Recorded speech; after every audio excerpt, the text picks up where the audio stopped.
Buenos días, bueno, buenas tardes acá. Bienvenidos a este diálogo Conectas sobre las fronteras de la corrupción.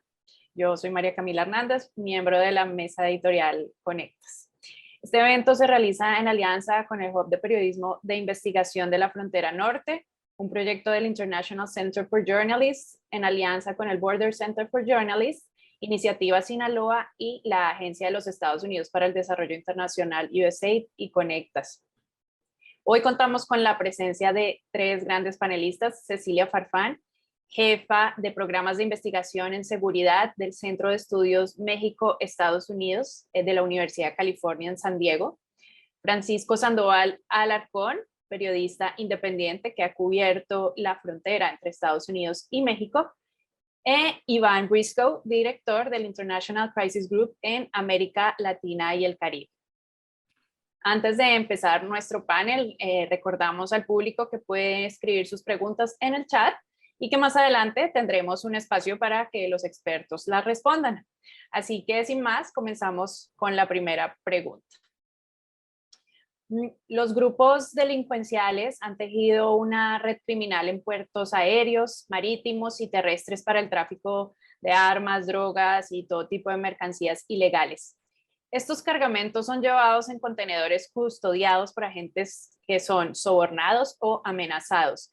Cecilia, ¿cuál ha sido el principal factor para que los esfuerzos de las autoridades mexicanas no hayan podido contrarrestar esta situación que se registra hace ya varios años? Hola María Camila, buenos días desde San Diego, California, y antes de responderte, agradecerle a Conectas por la invitación a participar en este diálogo. Me da muchísimo gusto estar con mis copanelistas y tengo mucho interés de escucharlos a ellos también. Pues me parece que, nada más para dar un poco de contexto, me parece que algo que debemos tener en cuenta en la frontera México-Estados Unidos es una frontera de más de 3,000 kilómetros. En un día, sobre todo números antes de COVID, en un día cualquiera, 1 millón de cruces se realizan diario. O sea, estamos hablando de unos números impresionantes. Y lo que me parece es, sin duda hay un elemento, digamos, de capacidad de cómo preparar y cómo capacitar, digamos, a estos agentes aduanales y cómo es que una frontera inteligente debe de funcionar, pero me parece que también, sin duda, hay un tema de voluntad política que sé que puede parecer un tema o un término muy vago, pero me parece que lo que nos dice es que en estas regiones donde convergen muchísimos actores, no solamente a nivel federal, sino también local, lo que ocurre es que hay una diversidad de intereses enorme. Y me parece que lo que tenemos que tomar en cuenta cuando hablamos justamente de las fronteras y qué ocurre en estos cruces es nuevamente, o sea, estas regiones que están vivas, donde hay una cantidad de movimiento todos los días y donde tenemos que tomar en cuenta quiénes están capacitados justamente para monitorear y cómo se puede hacer eso de una forma, digamos, inteligente en la frontera. Gracias, Cecilia. Vamos a más adelante a tocar varios de los temas que has mencionado en este momento. Ahora seguimos con Francisco. Cuéntenos qué es la Nación Chocolate. Contémosle al público dónde queda, por qué es importante conocer este término, a qué se refiere en el contexto de esta conversación sobre las fronteras de la corrupción. ¿Qué tal, María Camila?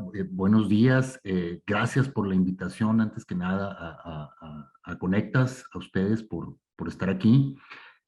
Mira, La Nación Chocolate es un reportaje que hice con mi compañero periodista Marco Tulio Castro, que habla de una serie de cosas que están sucediendo en la frontera que tiene que ver con la introducción ilegal de carros chocolate, así les decimos, son carros ilegales que circulan por toda la frontera norte, también en algunos otros estados del país, como Guanajuato, Hidalgo, en donde hay una cantidad también grande de estos vehículos, y en estos vehículos se cometen muchos delitos en el país, desde asesinatos, secuestros, asaltos con violencia, pero también pues se cometen otro tipo de faltas, como gente que ha sido atropellada por estas unidades, por estos conductores. Entonces, la idea de decir que es una nación es porque son miles y miles de autos que están circulando, sin ningún tipo de documento oficial, circulan de manera ilegal. Decimos chocolate porque es una mezcla de chueco, ilegal. Entonces parecieran una nación con sus propias reglas, en donde pues muchos de estos delitos que cometen quedan impunes. Entonces es una nación dentro de México, una nación muy vasta, en donde se cometen muchas faltas, muchos delitos, ¿no? Por ahí en el caso de Baja California, las autoridades decían que más del 80% de delitos de alto impacto, asesinatos, secuestros, asalto con violencia, se cometían o se cometen en este tipo de autos, ¿no? Por eso la idea de decir, bueno, es una nación dentro de otra nación con sus propias reglas y hay miles y miles de estos autos circulando, ¿no, María Camila? A eso se refiere. Muchas gracias, Francisco. Iván, vemos que la frontera, bueno, que divide a Latinoamérica, a toda la región de Estados Unidos, tiene unas características y problemáticas muy específicas, pero también es cierto que las redes de ilegalidad operan a lo largo de toda la región y cada vez son más fuertes.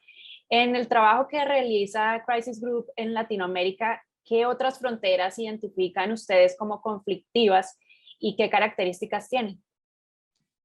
Muchas gracias, María Camila. Gracias a los otros panelistas, a los organizadores. Es una muy válida pregunta. O sea, hay zonas de conflicto e inestabilidad en varias fronteras de América Latina, pero sobre todo la frontera entre México y Estados Unidos y la frontera entre Venezuela y Colombia. Son las dos fronteras donde hoy en día vemos los más altos niveles de violencia, la presencia de grupos armados y criminales, los crisis humanitarios, sobre todo en forma de grandes olas migratorias en las dos fronteras, y más en el caso venezolano y colombiano, por supuesto, tensiones binacionales, hostilidades binacionales y militarización de esa frontera que no hemos visto de la misma manera todavía en México y Estados Unidos. Pero también hay otras fronteras con sus propias complicaciones que han tenido tiempos de turbulencia. La región, la frontera tripartita entre Argentina, Paraguay y Brasil, obviamente la frontera entre Haití y la República Dominicana. No hay ninguna sencilla explicación que pueda abarcar todos estos fenómenos, pero creo que hay unas observaciones básicas que hay que tomar en cuenta sobre lo que está pasando en la región fronteriza en América Latina. La primera, por supuesto, el origen del problema obviamente es una tendencia hacia el contrabando, hacia la ilegalidad acerca de las fronteras. Y este es un reflejo de que muchas de estas fronteras son ficciones legales, o sea, son líneas demarcando comunidades que no tienen separación real, de separaciones geográficas o supuestamente geográficas en zonas donde no hay más allá de un río o una pequeña diferenciación, cualquier línea de separación. Y en ese punto crean asimetrías, diferencias que entre mercados, sistemas de gobernanza, diferencias políticas, diferencias sobre todo de riqueza entre Estados Unidos y México, muy notable entre Haití y República Dominicana, que después podrían ser aprovechados por actores económicos, muchas veces ilegales, para hacer rentas extraordinarios. Porque son, al final, muchas veces ficciones legales, tienen, digamos, la capacidad de sobornar a los oficiales que tienen el control de esos puestos fronterizos, ¿no? Por coerción o por corrupción o por otros factores. Y creo que esta es una línea de una serie de razones que vemos en muchos de los casos de fronterizos de la región. Muchas gracias, Iván. Es muy interesante, digamos, partir de ese origen de las ficciones legales para entender muchos de los efectos de los que vamos a hablar hoy. Uno de ellos, pues, obviamente, el tema del narcotráfico y las redes que tejen, por supuesto. Y quisiera seguir, Iván, con ese tema, específicamente en el caso de Colombia y Venezuela. que como menciona es una de las fronteras más complicadas en este momento. Según el informe de Venezuela, un estado mafioso circulan cerca de 400 toneladas de cocaína al año por allí, lo que representa cerca de 400 millones de dólares. ¿Quiénes mandan actualmente, según lo que ustedes han podido estudiar y analizar en este paso limítrofe y cómo se benefician de su poder en esta zona? Primero tengo que discreparme un poquito de ese título del informe Venezuela, un estado mafioso, que no fue un informe de crisis group, hay que decirlo, y siempre hay que tomar con mucha cautela estos tipos de adscripciones de estado, narcoestado, estado mafioso, ¿no? Casi todos los estados de América Latina tienen hasta una cierta medida, una cierta dimensión, penetración por redes criminales de diferentes niveles. En el caso venezolano, claramente hemos visto cómo en las últimas décadas el país ha entrado en el circuito de narcotráfico, sobre todo cocaína, producido, procesado en Colombia. Y sigue así. Dicho eso, ¿no? La mayoría de la cocaína producida en Colombia, que es el producto más grande del mundo, sale del lado Pacífico o sale del lado Pacífico, los puertos del Pacífico, hacia Centroamérica y México. Y esta es la opinión de los funcionarios de las fuerzas de seguridad e inteligencia de Colombia, por ejemplo. Pero del otro lado, no hay duda que hay una salida interesante que ha existido desde, como decía, hace 20 años, que va para Europa, el Caribe o Brasil, que pasa por Venezuela. Y obviamente en ese paso tiene la cooperación de las fuerzas de seguridad y, aunque no sabemos todos los detalles, por supuesto, de altos rangos funcionarios, los militares, fuerzas de seguridad y tal vez políticos en el gobierno venezolano a la vez. Este sí es algo que ha existido, pero lo que vemos hoy en día, y esto es muy interesante, que los diferentes grupos armados participando directamente en el narcotráfico en la frontera, a veces tienen conflictos con las fuerzas de seguridad venezolanas también, que es un fenómeno que vimos obviamente muy visceralmente en la ofensiva de las fuerzas venezolanas en Apure, en la frontera, desde marzo de este año, ¿no? Contra un grupo en particular, donde parece que el arreglo se había, digamos, quebrado, el arreglo entre ese grupo y las fuerzas estatales. Okay. Muchísimas gracias, Iván. Francisco, en el caso de México y sobre todo en la frontera norte, ¿quiénes hacen parte, digamos, de esas redes de poder y qué papel cumplen allí los agentes aduaneros según la investigación periodística que usted ha realizado? Mira, en este caso es una, de acuerdo con esta investigación, es una red que se estaba denunciando ya desde hace más de una década, por lo menos, tenían casi una década que estaban siendo señalados, han sido señalados desde personajes dentro de la política que intermediaban con funcionarios de alto nivel dentro del sistema de administración tributaria. Entonces estamos hablando de personajes políticos, funcionarios del sistema de administración tributaria mexicano de alto nivel, agentes aduanales que son, ellos son particulares, pero tienen un poder notarial para poder realizar este tipo de acciones para importar mercancías, ¿no? Entonces, estamos hablando desde políticos, funcionarios, agentes aduanales y, bueno, todo el personal también que labora en estas instituciones y evidentemente grupos o empresarios que importan, en el caso de los autos, que importan estos autos, los venden, por ahí también recientemente asociaciones civiles, en algunos casos vinculadas con políticos, que están importando estos carros a través de un amparo, o no importando, pero sí están ingresando estos carros a través de un amparo que se los permite, pero evidentemente son grupos, hay grupos del narcotráfico que utilizan estos vehículos no solamente para delinquir, también por ahí se habla, las autoridades federales en sus investigaciones señalan que en estos vehículos se ingresan armas, se ingresan todo tipo de mercancías, se ingresa el dinero en efectivo que luego viene a fortalecer a los grupos del narcotráfico, ¿no? Lo que les dejan las ganancias de la venta de droga en Estados Unidos, que es uno de los principales países consumidores en el mundo, pues se lo traen a México a bordo de estos carros, ¿no? Entonces es una especie de círculo virtuoso en donde hay políticos, funcionarios, agentes aduanales, empresarios y grupos de la delincuencia organizada operando para la introducción de carros, armas, dinero. Muchas gracias, Francisco.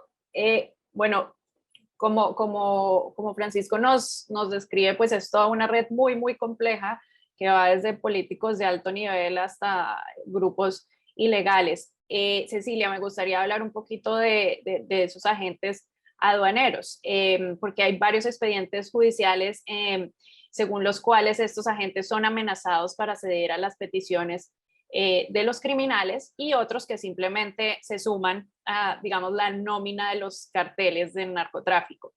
¿Qué factores influyen para que estos cedan a las presiones de los grupos ilegales?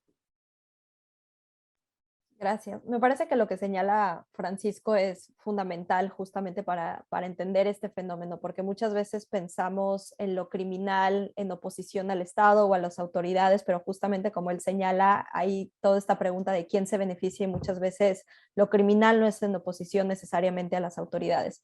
Me parece que en el caso de los agentes aduanales, lo que también tenemos que considerar, digamos, desde una perspectiva del crimen organizado es que la violencia es cara. Si pensamos en la violencia como un insumo, como algo que tienen que generar, digamos, los grupos de delincuencia organizada, o sea, la violencia no es necesariamente la primera opción y por eso me parece que tenemos también estos casos donde los agentes deciden participar porque normalmente, digamos, lo que encontramos en este tipo de amenazas es que cuando se los buscan, digamos, los grupos criminales, primero llegan, digamos, diciéndole, bueno, te conviene, te voy a pagar tanto al mes o te voy a dar, ¿no? X beneficio por colaborar. La amenaza, digamos, es más cara. Entonces, me parece que también lo que tenemos que entender es que, sin duda, digamos, hay un interés del grupo criminal en no tener que utilizar la violencia o la amenaza de violencia. Ahora bien, me parece que hoy en día estamos en un contexto donde el Estado, en sus diferentes, digamos, representaciones, tanto a nivel local como a nivel federal, ha demostrado que realmente no puede proteger a las personas que son amenazadas. Tenemos unos niveles de impunidad enormes en el país y me parece que eso lo que demuestra también es que aunque tú seas un funcionario público que quizá quiere cumplir con las reglas, muchas veces me parece que justamente esta incapacidad que ha demostrado las autoridades de proteger a las personas, pues también de incentivos de decir, bueno, prefiero colaborar, ¿no? Con grupos de delincuencia y estas redes, ¿no? Que estén armadas tanto por una parte política como por una parte criminal, a que a mí o a mi familia les pase algo. Entonces me parece que lo que sí ha cambiado en los últimos años es sin duda esa demostración de que el Estado no puede o no quiere proteger incluso a sus propios funcionarios. Y considera que en esa falta de capacidad también se debe a que estos agentes posiblemente no estén lo suficientemente preparados técnica o académicamente. ¿Esto tendría algo que ver también? Me parece que ya ante un caso de amenaza, digamos, la capacitación hace poco por un agente aduanal, me parece que ahí más bien lo que tendría que existir serían mecanismos institucionales de denuncia, pero seguramente, aunque existan, digamos, en el papel, pues no se confía en ellos. Y nuevamente, por lo que mencionaban tanto Iván como Francisco, o sea, al final, ¿quiénes son parte de estas redes? Quienes se benefician, digamos, de este tipo de actividades, pues va a afectar bastante, digamos, un cálculo de si decides colaborar o no, digamos, con alguien que te esté amenazando. Muchas gracias, Cecilia. Nuestro público preguntan acerca de el tema de Venezuela, en donde afirma que las organizaciones criminales y narcotraficantes muchas veces operan en coordinación con las autoridades policiales y militares. Y pregunta si existe una plataforma continental que permita el accionar de las corporaciones criminales. Esto va un poco en el camino de mi siguiente pregunta, para Iván, pero pues todos están invitados a responder, y es que vemos que carteles muy grandes que existen actualmente, como el de Sinaloa y el de Jalisco Nueva Generación, hoy son casi que negocios transnacionales de corrupción y de narcotráfico. Y yo quisiera saber, Iván, cómo influye en la corrupción de las fronteras más allá de México, digamos Centroamérica, y fronteras de países productores como Colombia, esta capacidad que tienen estos grupos transnacionales. Bueno, una pregunta ambiciosa. Voy a decir unas cosas al principio, porque creo que la corrupción de los agentes aduaneros, de los puestos fronterizos, es algo que ha existido desde hace mucho tiempo, históricamente. Me acuerdo de dos cosas para ilustrar esto. En Guatemala, ¿no? El caso que efectivamente tumbó el expresidente Otto Pérez Molina venía de una red de corrupción detectado en la aduana que se llamaba La Línea, que era de alguna manera una herencia de otra red de corrupción que había existido desde la guerra civil, desde los años 80 en Guatemala. Y había funcionarios que estaban participando en esa red, que tenían obviamente contacto con los más altos niveles del Estado guatemalteco desde hace 20 o 30 años. O sea, estas son estructuras de corrupción bien enquistadas, ¿no? He tenido una entrevista hace unos años con lo que era un muy alto funcionario en el sistema impositivo colombiano, que me decía lo mismo.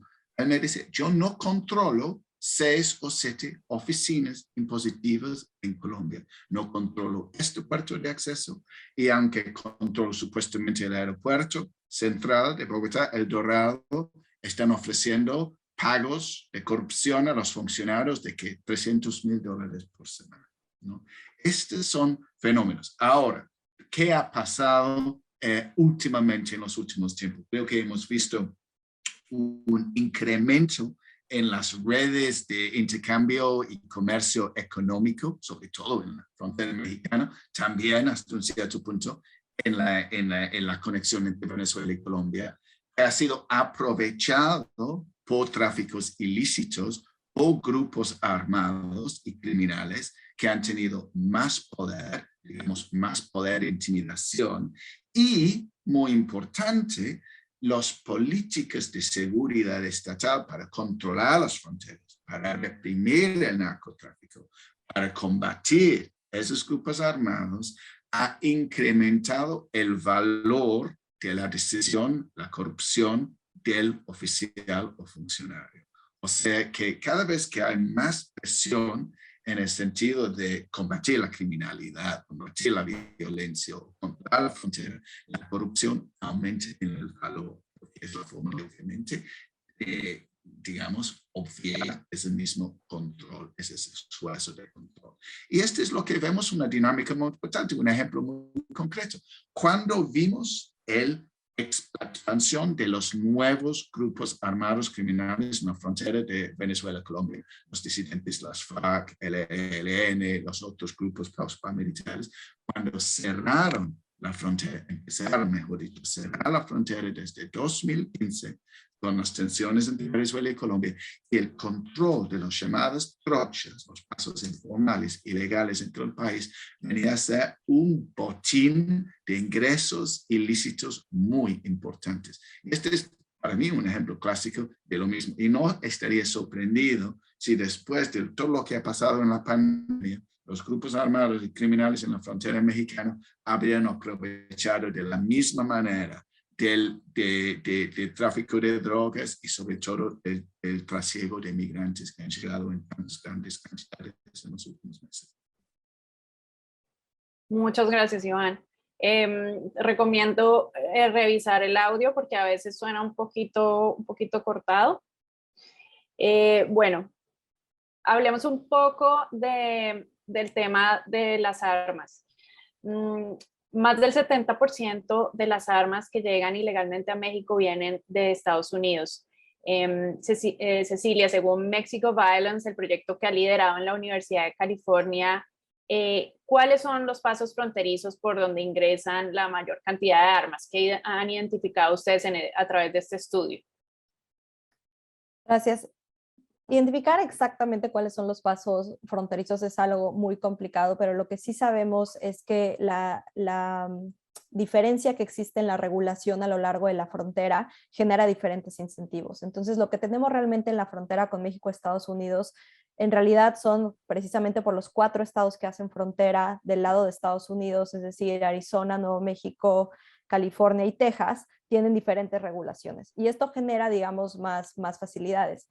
Texas es uno de los estados más permisivos, no solamente en la compra de armas, pero también de municiones. Y esto es algo que me parece que es importante mencionar, porque no solamente es que se compren estas armas con mucha facilidad, sino que además también se puede comprar, digamos, Texas no tiene, por ejemplo, ni Arizona, un límite a la cantidad de municiones que se pueden comprar también. Y entonces, dado que Texas hace, digamos, la mayor parte de la frontera con México y que además tiene, digamos, estas regulaciones bastante laxas, por llamarle regulaciones, pero en realidad son, en realidad no lo son. Esto genera, digamos, que haya muchos incentivos para que la frontera con Texas haya un trasiego importante. California, dentro de estos 4 estados fronterizos, es el estado que tiene, digamos, la regulación más estricta en cuanto a la compra de armas, sobre todo armas de alto calibre, y esto hace, digamos, que las que pasan por California sean la menor cantidad, pero esto no quiere decir que por California no haya un trasiego, pero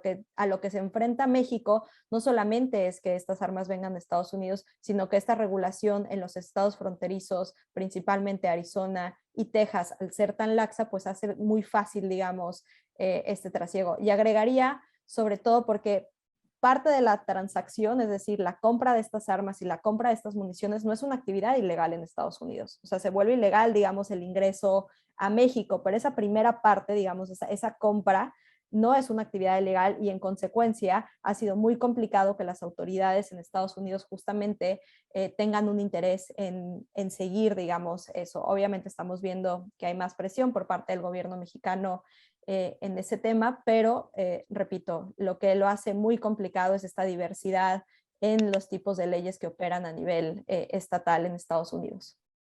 Claro, y ahí también entra a jugar el tema de la cooperación entre países, que es muy importante también en este tema de corrupción fronteriza.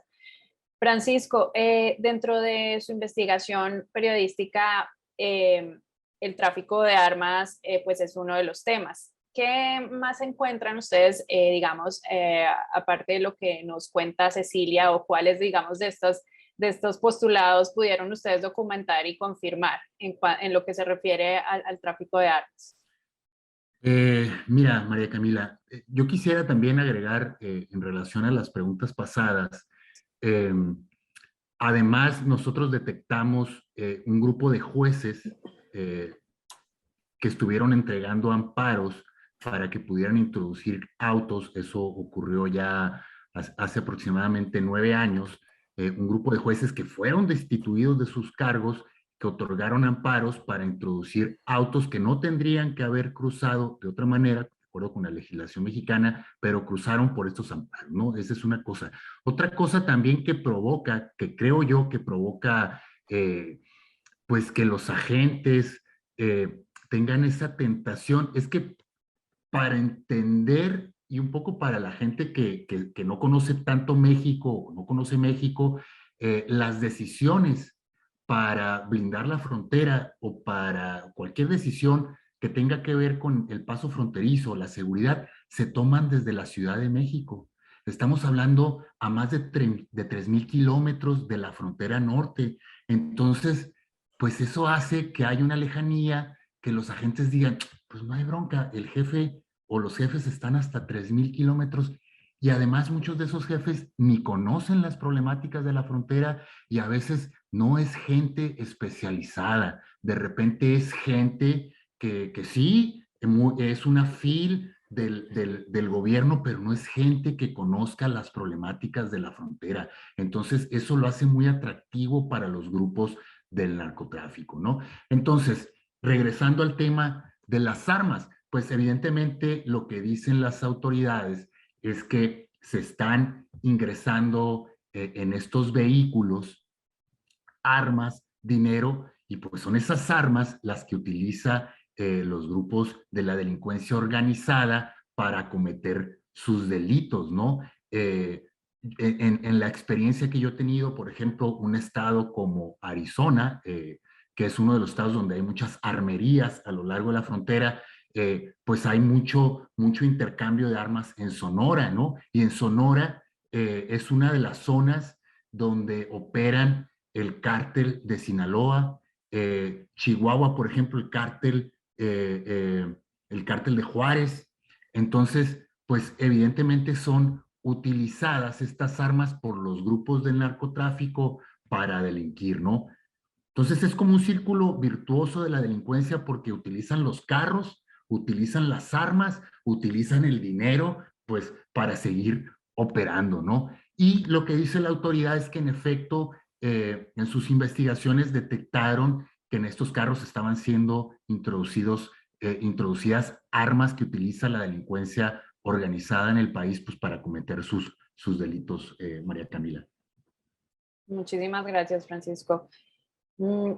Bueno, hace pocas horas medios de comunicación colombianos confirmaron la muerte de alias Romaña, jefe del grupo disidente de las FARC Segunda Marquetalia, precisamente en Venezuela, muy cerca de la frontera con Colombia, donde estos grupos tienen influencia.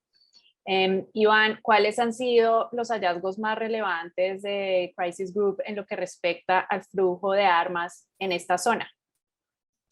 Bueno, dado su comentario sobre la muerte reportada de Romaña, tengo que destacar extraordinario es esta noticia. O sea, que en los últimos meses hemos visto un asesinato en circunstancias imposibles de conocer mejor o resolver.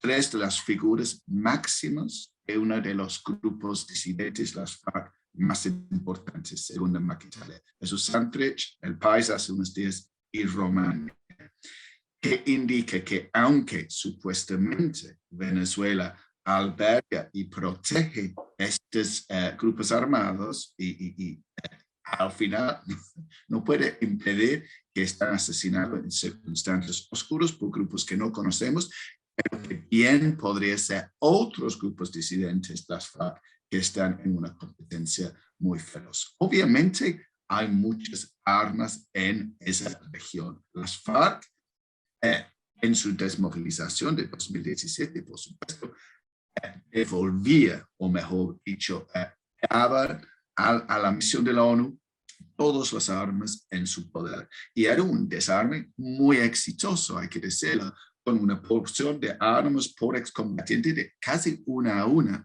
que es relativamente sin precedentes en estos procesos de desarme, ¿no? Pero obviamente Colombia tiene muchas armas, ¿no? Porque ha tenido muchas guerras y conflictos a lo largo de la historia con muchas facciones y bandas en pugna.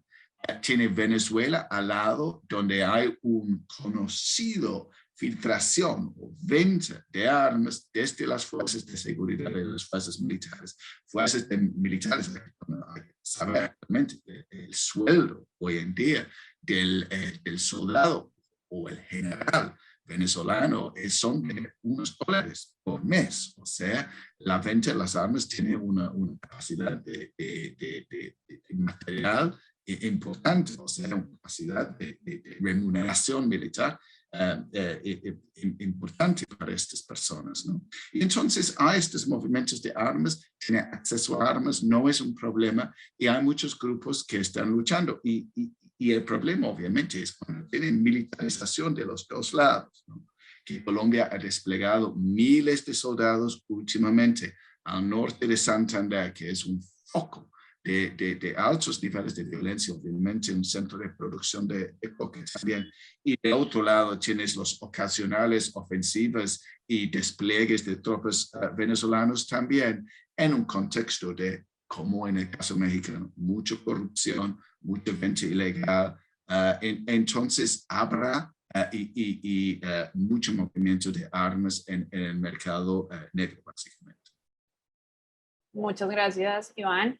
Le recordamos al público que pueden incluir sus preguntas en el chat para cualquiera de los panelistas. Y seguimos con el tema de la impunidad. Cecilia, entre el 2012 y el 2019, el Servicio de Administración Tributaria de México presentó más de 100 denuncias penales contra servidores públicos adscritos a las aduanas mexicanas encargados de controlar la salida y entrada de mercancías y de pasajeros. De estos casos, solo 25 llegaron ante un juez. ¿A qué considera que se le puede atribuir que no haya más acción por parte de la justicia en este terreno?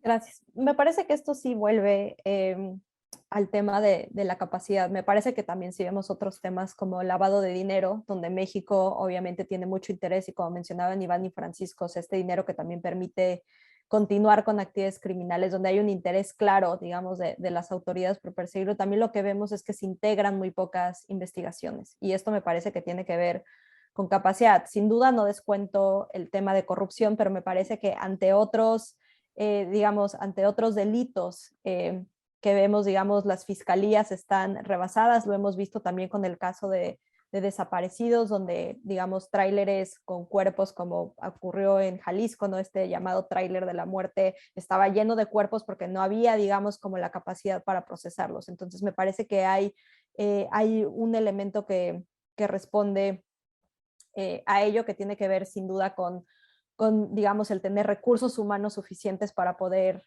hacerlo. Y nuevamente, sin descontar el tema de la corrupción, pero me parece que también hay un tema de capacidad. Un avance que me parece importante y que sería bueno resaltar es que ahora, digamos, las sentencias en México van a ser documentos públicos. Y esto es importante porque nos va a permitir evaluar el trabajo de los jueces y evaluar justamente también cómo opera, digamos, el sistema de justicia. Y me parece que esto, aunque puede parecer, digamos, un avance menor, en la medida en que tengamos acceso a esa información, pues también nos va a permitir entender justamente, por ejemplo, qué pasó y qué pasa en estos casos de agentes aduanales. Entonces es algo que sí me parece importante resaltar, ¿no? Que vamos a tener más acceso a esta información y que, pues, digamos, nos dará más oportunidad de evaluar qué está ocurriendo también con las aduanas en México.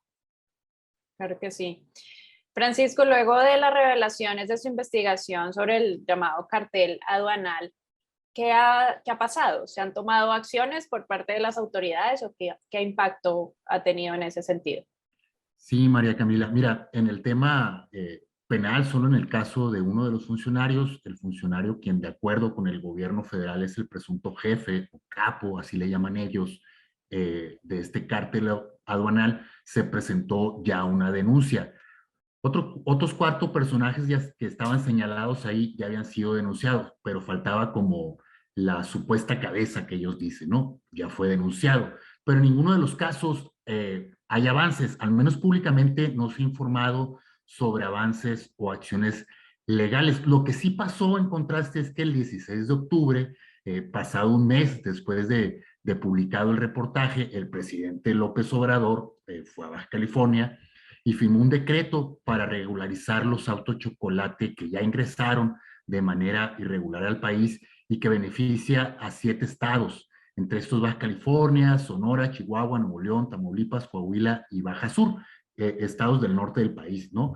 Lo que dijo en su momento López Obrador es que con este dinero de la regularización de estos autos se iba a destinar a los municipios principalmente para programas de bacheo, ¿no? Sin embargo, ya pasaron 2 meses y ciudades como Tijuana, Mexicali, tú vas y pareciera una zona bombardeada, las calles están totalmente, muchas calles destruidas, es paupérrimo en algunas zonas cómo se encuentran estas calles. Ya pasaron 2 meses y aún no se destina un solo peso para el bacheo de las calles, ¿no? Eso es lo que ha pasado. No hay avances en las investigaciones, pero ya se firmó un decreto para regularizar estos autos que ya fueron introducidos por estos grupos criminales, ¿no? Y también un poco ahondar a la pregunta pasada, ¿qué es lo que pasa? ¿Qué es lo que pasa con el Ministerio Público? Mi percepción es que los ministerios públicos no investigan a profundidad a estos agentes aduanales y por eso no logran no logran concretar sus investigaciones y llevarlos a un juez, ¿no? Lo que en periodismo conocemos como seguir la ruta del dinero, saber qué tienen, el Ministerio Público no lo hace. O sea, cosas tan sencillas como ver qué tienen los agentes aduanales en el registro público o de comercio, cuál es la riqueza que tienen, no lo hacen, o sea, es increíble. Entonces, pues eso provoca que estos personajes queden ahí libres, impunes y no haya castigo para ellos, ¿no? Esa es mi percepción, María Camila. Seguir la ruta del dinero, muy importante. Iván, ¿cuál es su análisis o el análisis pues, de la organización sobre esta tasa tan baja de juzgamiento a agentes corruptos, esta lentitud como en implementar políticas y leyes que combatan esta corrupción y en general de la impartición de justicia en casos de corrupción que tienen relación con esta corrupción en las fronteras latinoamericanas? Gracias. O sea, la impunidad es un tema que encontramos para delitos graves en toda América Latina, y México sigue siendo lamentablemente uno de los líderes en cuanto a sus tasas de impunidad, que refleja obviamente las grandes dificultades en recursos, en integridad del Ministerio Público, a pesar de que obviamente existen fiscales honestos, trabajadores que están haciendo todo lo posible en circunstancias muy difíciles.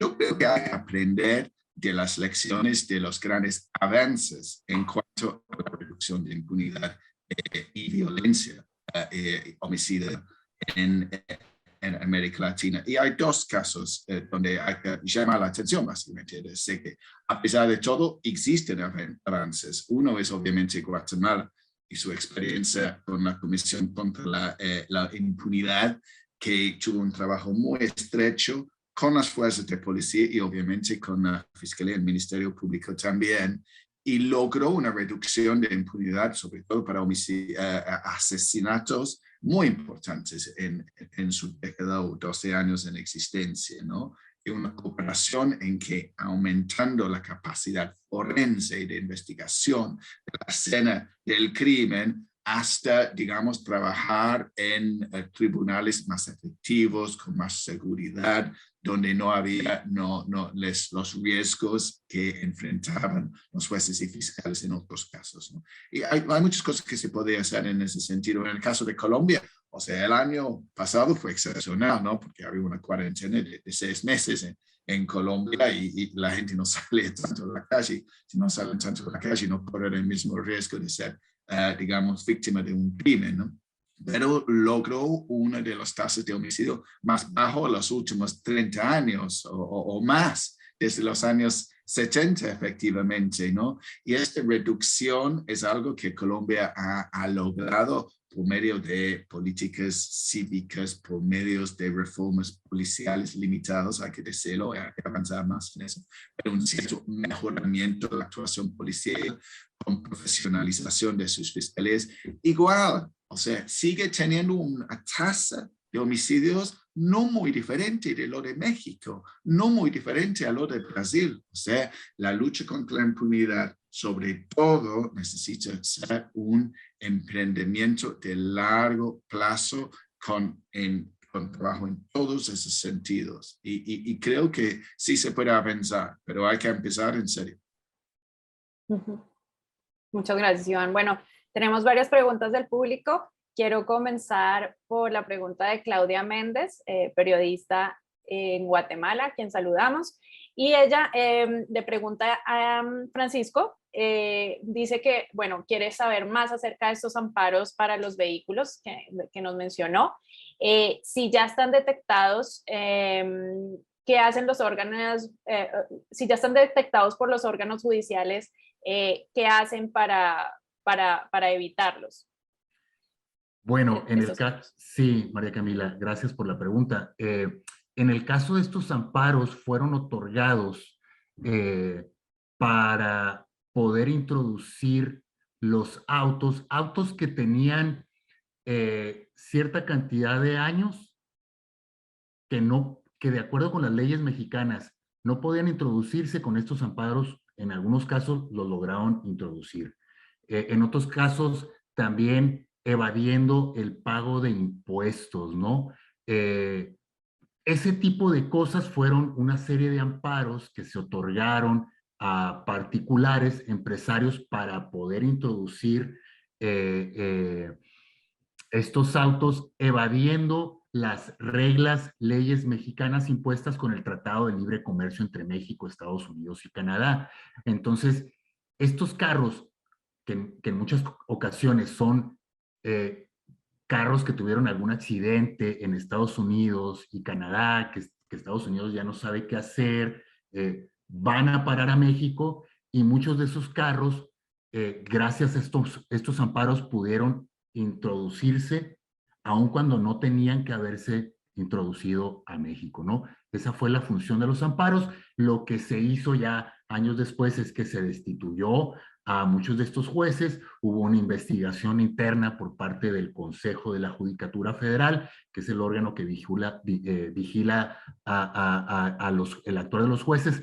Los jueces en todos los casos se inconformaron y el caso llegó hasta la Suprema Corte de Justicia de la Nación, que revisó los amparos para ver qué es lo que había ocurrido, y la Suprema Corte de Justicia de la Nación, utilizando ahí algunos términos legales, señalan pues que fueron entregados de manera ilegal, ¿no? Ellos utilizan sus propias palabras muy legales, pero prácticamente lo que dicen es que no se tuvieron que haber entregado, se otorgaron de manera ilegal, y ratifica la suspensión de estos jueces y secretarios de acuerdo que en presunto contubernio con los particulares permitieron la introducción de los vehículos, María Camila. Esa fue como la trama de los amparos, ¿no? Muchas gracias, Francisco. Bueno, otra pregunta del público. Se habla en general de las fronteras como si fueran regiones que no pertenecen a los países. Para Cecilia, desde Estados Unidos, ¿cómo ve el papel de las autoridades de ese país al respecto?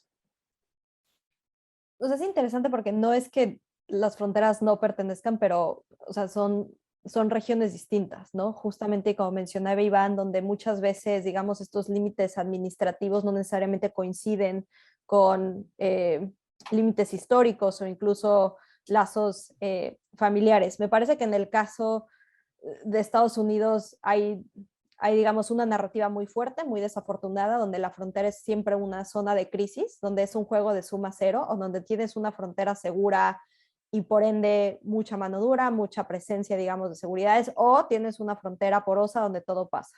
Me parece que justamente para las personas que vivimos en la zona fronteriza es mucho más complejo que eso, y donde convergen, como mencionaba, muchos actores, tanto locales, estatales y también subnacionales, donde ocurren, digamos, diferentes intercambios en donde la gente hace su vida de forma binacional. Me parece que en esta administración en particular, Biden está teniendo, digamos, unos retos importantes en cómo presentar y, digamos, no participar en esa narrativa que habla de la frontera México-Estados Unidos como una zona de crisis, pero al mismo tiempo no darle, digamos, insumos a los coyotes justamente para fomentar que lleguen grupos de migrantes pensando que los van a dejar entrar. Entonces hay, digamos, me parece que esta administración en particular lo que está intentando es equilibrar un discurso que no hable de esta región como una región solamente de crisis, pero al mismo tiempo que no los acusen de simplemente abrirles las puertas a todos los migrantes que lleguen a Estados Unidos. Muchas gracias, Cecilia.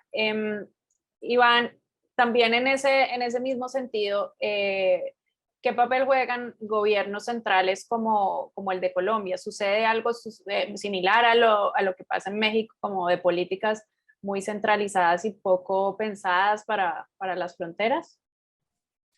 Eso sí es una tendencia general. O sea, las zonas fronterizas tienen esta combinación entre una enorme intensidad y densidad de lazos económicos transnacionales, con un paso de comercio muy alto. No sé cuál es el valor del paso de comercio cada día entre México y Estados Unidos, pero $1.000 millones o más, supongo, hoy en día, ¿no? Y en su momento, antes de las cierres de frontera entre Colombia y Venezuela, había un comercio que se hacía en 2008-2009, estaba, digamos, incrementando muchísimo.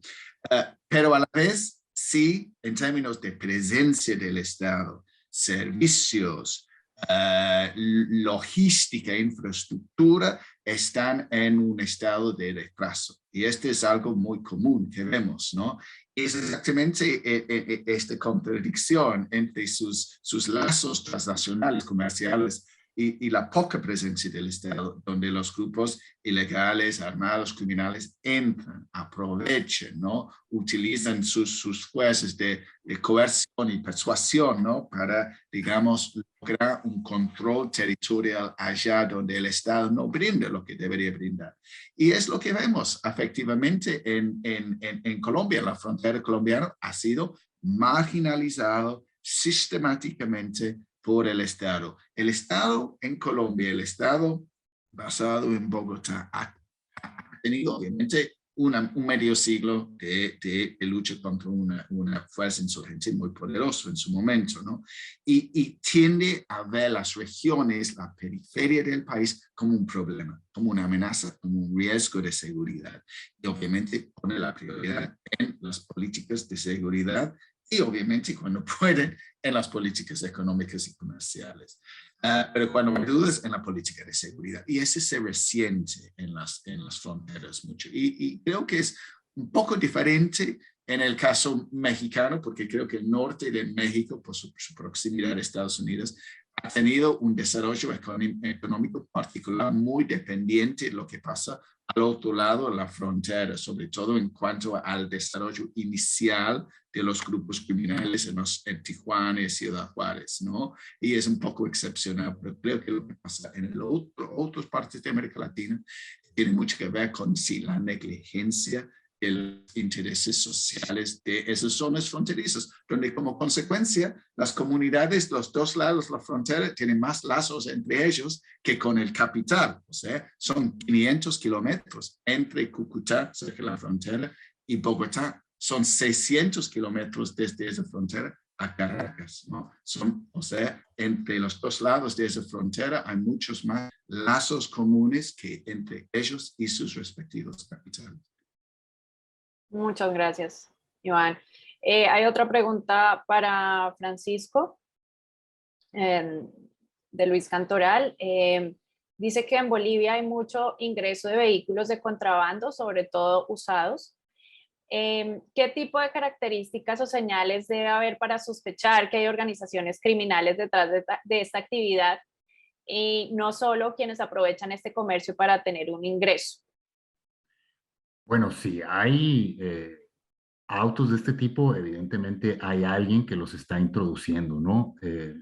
Lo primero que habría que responder es quién es esa persona o esas personas que están comercializando, desde cosas muy básicas de dónde se están vendiendo. Por ejemplo, en la frontera norte es muy común ver que hay como mercados, calles completas donde ponen los autos y se venden. Páginas de Facebook, también hay un alto comercio, hay un intercambio de información para vender estos carros, ¿no? Empezar a seguir la huella de quién los vende, la huella del dinero, quién los vende, cómo los están introduciendo, platicar con esta gente, oye, pues, compadre, ¿cómo metiste el carro? Se supone que es ilegal. Empezar con ese tipo de preguntas, ¿no? Pero básicamente es siguiendo la pista del dinero, o sea, quién los está introduciendo, quién los está vendiendo, cómo los introdujeron, son preguntas básicas que hacerse cuando ya se empiezan a detectar estos mercados negros, ¿no? De venta de autos ilegales. Y evidentemente quién los está utilizando, ¿no? En el caso mexicano, pues los utilizan los grupos del narcotráfico, secuestradores, gente que asalta, y también hay que decirlo, hay otro sector, en el caso mexicano, pues gente de escasos recursos que los está comprando, porque ante un sistema de transporte tan deficiente como es el mexicano en la frontera, estos carros, pues para mucha gente son una opción de transporte, ¿no? Porque son baratos, son económicos, no pagas tenencia, no pagas placas y te transportan a tu lugar de trabajo, ¿no? También hay que decir eso. Muchas gracias. Bueno, vamos con la última parte de preguntas y reflexiones finales. Quisiera hablar un poco como de las alternativas para combatir la corrupción en estas zonas y quiero comenzar con Cecilia. El presidente Andrés Manuel López Obrador cumplió ya 3 años de su sexenio. En 2020 hizo pues una purga de los agentes fronterizos, despidiendo más de 500 funcionarios. Sin embargo, él mismo reconoce que no se ha podido controlar la corrupción en las aduanas. ¿Qué otras estrategias se podrían implementar? Ya nos ha comentado sobre pues, la importancia del flujo de la información y de cambiar un poco el discurso, pero ¿qué otras estrategias ves desde tu conocimiento sobre cómo combatir la corrupción en las fronteras de manera más eficaz?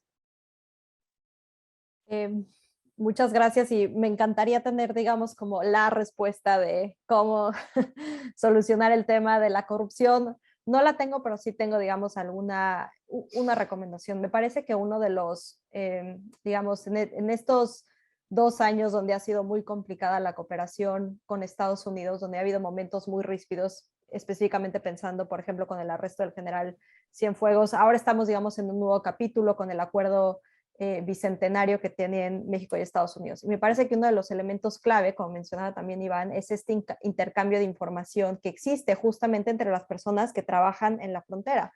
La comunicación, digamos, entre California y Baja California no va a ocurrir, ¿no?, con la persona que está en la Ciudad de México, sino que ocurre con tu contraparte que está solamente a unos kilómetros tuyos. Y me parece que algo que tendríamos que pensar o que tendrían que pensar, digamos, estos gobiernos conforme van delineando qué es lo que incluye este acuerdo bicentenario, es justamente retomar estos contactos que hay, digamos, de manera diaria, con intercambio de información en tiempo real. Esto fue algo que ocurrió, digamos, durante algún tiempo con el robo de coches que ocurría de Estados Unidos que se llevaban a México, pero justamente esos intercambios que ocurren a nivel subnacional, que son muy valiosos justamente para tener información sobre lo que está ocurriendo en la frontera. Y me parece en la medida que tengamos ese tipo de intercambios, ese tipo de colaboración entre ambos países, esto, digamos, ayuda a disminuir, digamos, prácticas corruptas, porque obviamente hay este intercambio de información. ¿Esta es la solución? Por supuesto que no, pero me parece que es uno de los elementos que habría que considerar justamente conforme se piensa qué hacer con la frontera entre México y Estados Unidos.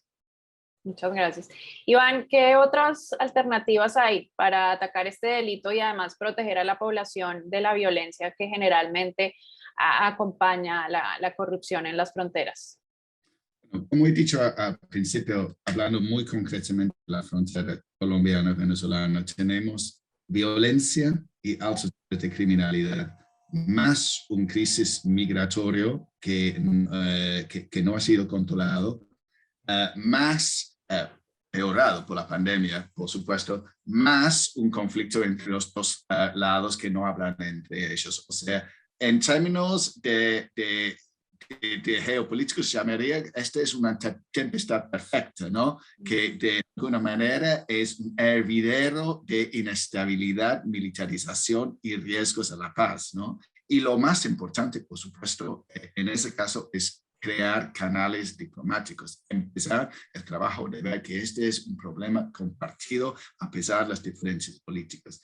En el caso mexicano es un poco diferente, porque a pesar de las rispideces que ha mencionado Cecilia, no existe una relación, porque es demasiado importante la relación, no se puede, digamos, cortarlo como lo han hecho entre Colombia y Venezuela.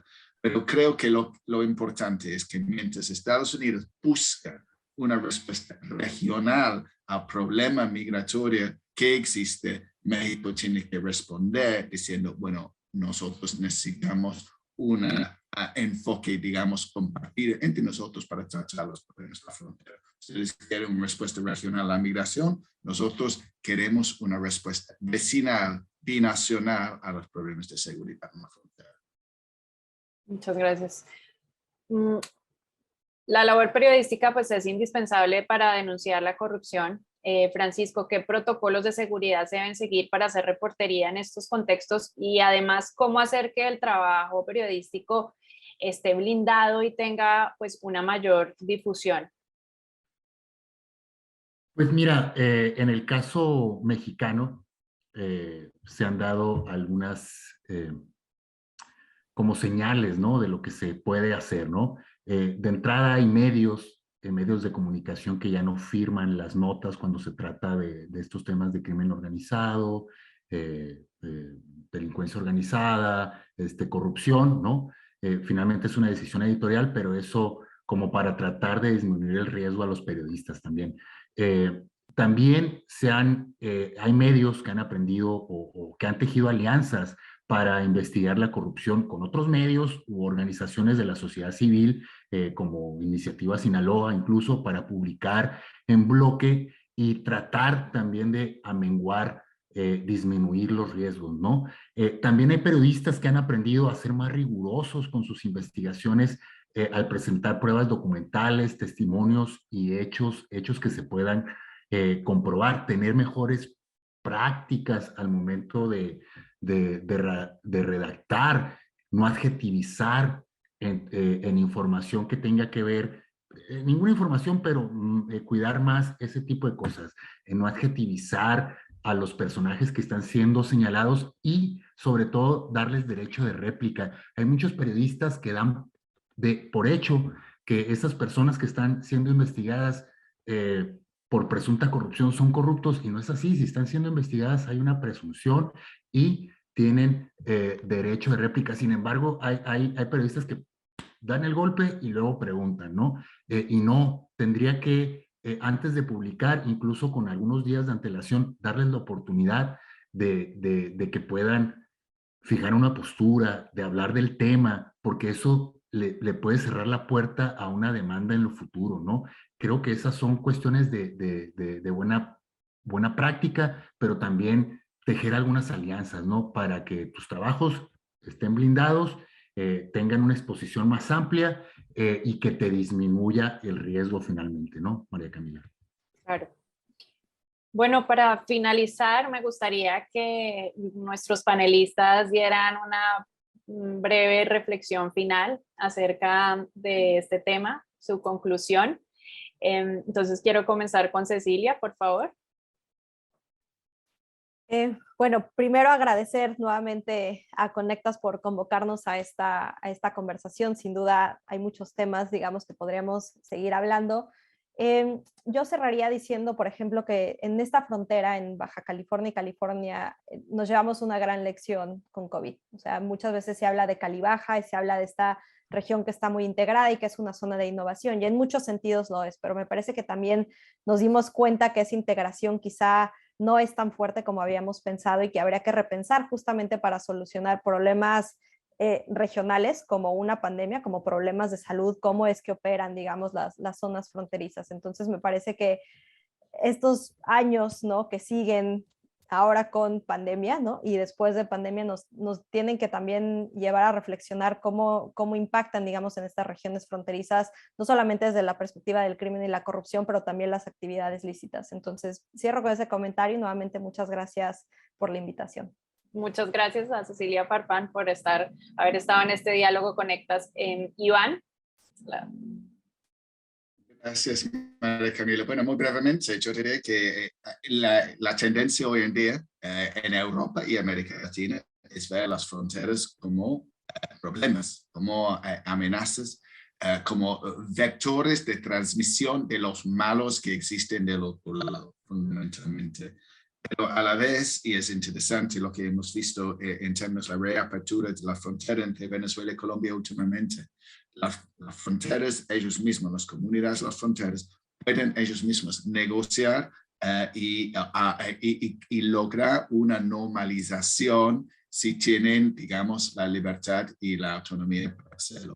Y creo que la solución a los problemas de las fronteras tendría que ir mano en mano con la participación de estas comunidades en las decisiones políticas y también un esfuerzo de desdramatizar lo que está pasando y de verlo en su contexto histórico, porque muchas veces estamos hablando de problemas que son una repetición de lo que hemos visto, repetición con otros personajes, pero una repetición igual. Gracias. Muchas gracias a Iván Briscoe. Y por último, Francisco. María Camila, híjole, es un tema bien interesante porque creo que de entrada hay muchas cosas por hacer, ¿no? Yo considero que los administradores nacionales de las aduanas tendrían que vivir en la frontera y no en la Ciudad de México. Al principio de la administración de López Obrador se habló de descentralizar algunas dependencias, pero ya no, nadie habla de eso. Ahora lo que hicieron fue poner a militares hace 5 meses en las cabezas de las aduanas como si los militares tuvieran una varita mágica. Claro, aprovechando esa gran popularidad que tienen, echan mano de los militares de nueva cuenta, ¿no? También tener mejores controles en la frontera para ingresar a México. O sea, actualmente para ingresar a México el control es muy laxo, son aleatorios, ¿no? Mientras los norteamericanos tienen controles, te hacen esperar hasta 4 o 5 horas para ingresar, te piden documentos, revisan tu carro. Cuando tú llegas a México, le aplastas un botoncito y si te dicen nada que declarar y te dan verde, pasas, Y ya ¿no? no, Y, ya no hay botoncito. bueno, ya en Ya lo algunos casos quitaron. ya quitaron el botoncito, imagínense. Entonces, pues eso hace que sea una coladera prácticamente, ¿no? También por parte del gobierno norteamericano, yo creo que el gobierno mexicano tiene razón al pedir de que haya mayor control de los norteamericanos con el tema de las armas, porque incluso ellos mismos la están padeciendo en este país, ¿no? En Estados Unidos. O sea, mayor control de las armas. Pero también el gobierno mexicano podría mandar un buen mensaje si en los casos que ya detectó que hubo corrupción, hubiera castigos ejemplares para esos agentes aduanales y no lo están haciendo. Entonces, por un lado, piden, pero por otro lado, no hacen nada con los casos que ya tienen detectados, ¿no? Entonces, es una tarea titánica porque ahora pareciera que la solución son los militares, pero ya llevan 5 años, perdón, 5 meses los militares en las aduanas y por ejemplo en Tijuana en este momento hay una crisis de inseguridad muy grande, ¿no? Hace unos días se acribilló a una familia completa, había 2 menores de edad, ayer fue una abogada en Mexicali, los agresores huyeron en un carro y seguramente no hay que ser como adivino para saber que es un carro chocolate. Entonces, hay muchas cosas por hacer, María Camila. Así es.